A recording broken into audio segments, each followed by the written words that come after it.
নমস্কার বন্ধুরা, আমি চলে এসেছি রোজকার রান্না নিয়ে। সবাইকে স্বাগত। আজ আমরা রান্না করছি খারকোল পাতা বাটা। চলো তাহলে দেখে নেওয়া যাক কী কী উপকরণ লেগে কিনে এসে গোটা রসুন, কালো জিরে, গোটা লঙ্কা।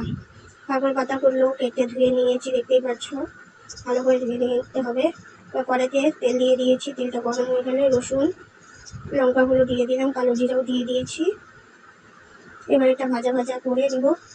ভাজা হয়ে গেলে অনেকক্ষণ ধরে ভাজতে হবে, হিট কমিয়ে গ্যাসটা কমিয়ে নিতে লাগবে। তারপর অনেকক্ষণ ধরে ভাজবে। ভাজার পর পাতাগুলো দিয়ে দিতে হবে।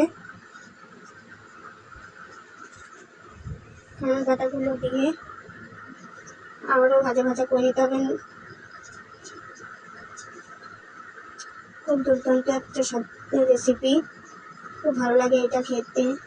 শরীরে ব্যথাও কমে যায়, মুখে খেতে পারছো না, জ্বর সর্দি কাশি, তখন একটা বাটা খাবে খারকোল পাতাটা, মুখে স্বাদ বদলে যায়।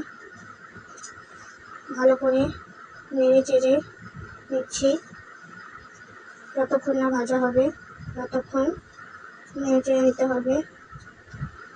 এবার স্বাদ মতো নুন দিয়ে দিতে হবে, হলুদ দিয়ে দিতে হবে, দিয়ে আবারও নাড়াচাড়া করে নিতে হবে। এখন গরম পড়েছে, পাতাটা কিন্তু বাজারে কিনতে পাওয়া যায়। এখানে দেখো বেটে নিচ্ছি, পাটাতেই বেটে নিলে এটা ভালো লাগে খেতে। পাটাতে বাটবে, তাহলে বাটাটা খুব সুন্দর হবে। মিক্সিতে কিন্তু ভালো হবে না পাতাটা। এরকম বেটে নিচ্ছি।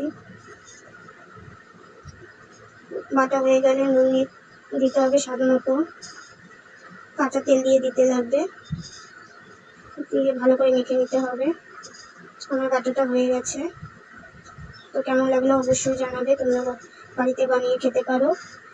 অবশ্যই লাইক করবেন, ভালো লাগলে লাইক করবেন, শেয়ার করে দিতে ভুলবে না। ভালো করে দেখো মেখে নিচ্ছি, ভালো করে তেল লবণ দিয়ে মেখে নিতে হবে। মেখে নিয়ে নামিয়ে নিতে হবে। এবার গরম গরম ভাতের সাথে খেয়ে দেখুন, খুব ভালো। আজকের রেসিপিটি ভালো লাগে লাইক করবেন, শেয়ার করে বাই।